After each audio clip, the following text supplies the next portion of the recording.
أعوذ بالله من الشيطان الرجيم. بسم الله الرحمن الرحيم. يا أيها النبي إذا طلقتم النساء فطلقوهن لعدتهن وأحصوا العدة واتقوا الله ربكم لا تخرجوهن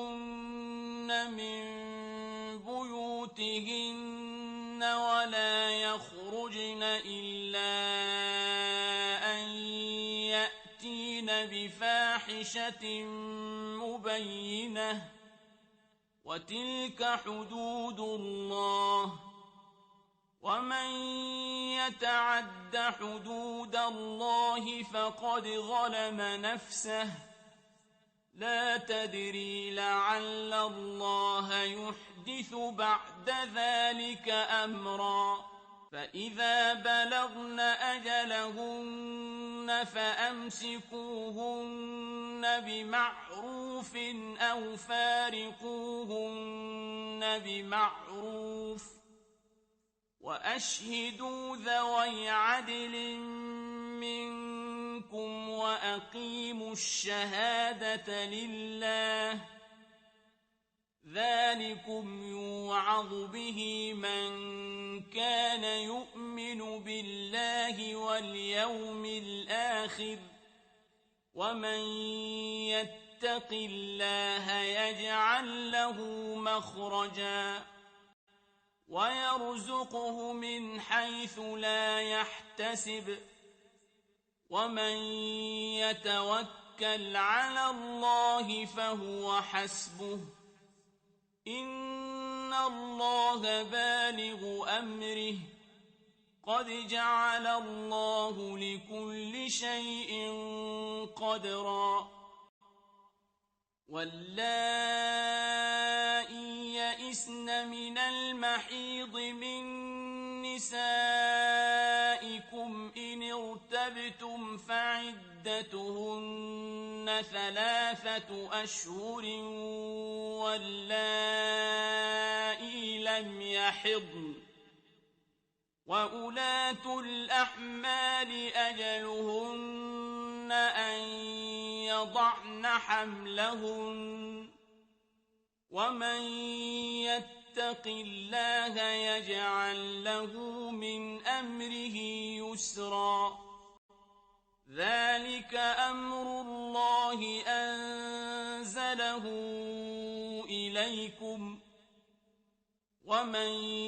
يتق الله يكفر عنه سيئاته ويعظم له أجرا أسكنوهن من حيث سكنتم من وجدكم ولا تضاروهن لتضيقوا عليهن وإن كن أولات حمل فأنفقوا عليهن حتى يضعن حملهن فإن أرضعن لكم فآتوهن أجورهن وأتمروا بينكم بمعروف وإن تعاسرتم فسترضع له أخرى لينفق ذو سعة من سعته ومن قدر عليه رزقه فلينفق مما آتاه الله لا يكلف الله نفسا إلا ما آتاها سيجعل الله بعد عسر يسرا وكأين من قرية عتت عن أمر ربها ورسله فحاسبناها حسابا شديدا وعذبناها عذابا نكرا فذاقت وبال أمرها وكان عاقبة أمرها خسرا أعد الله لهم عذابا شديدا فاتقوا الله يا أولي الألباب الذين آمنوا قد أنزل الله إليكم ذكرا رسولا يتلو عليكم آيات الله مبينات ليخرج الذين آمنوا وعملوا الصالحات من الظلمات إلى النور ومن يؤمن بالله ويعمل صالحا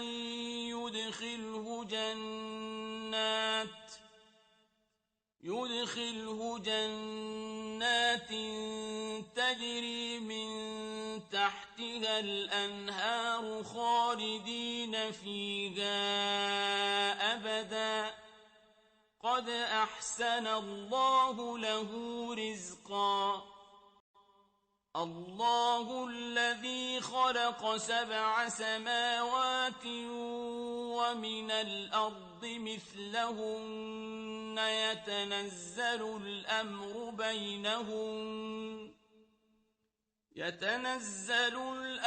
بينهن لتعلموا أن الله على كل شيء قدير وأن الله قد أحاط بكل شيء علما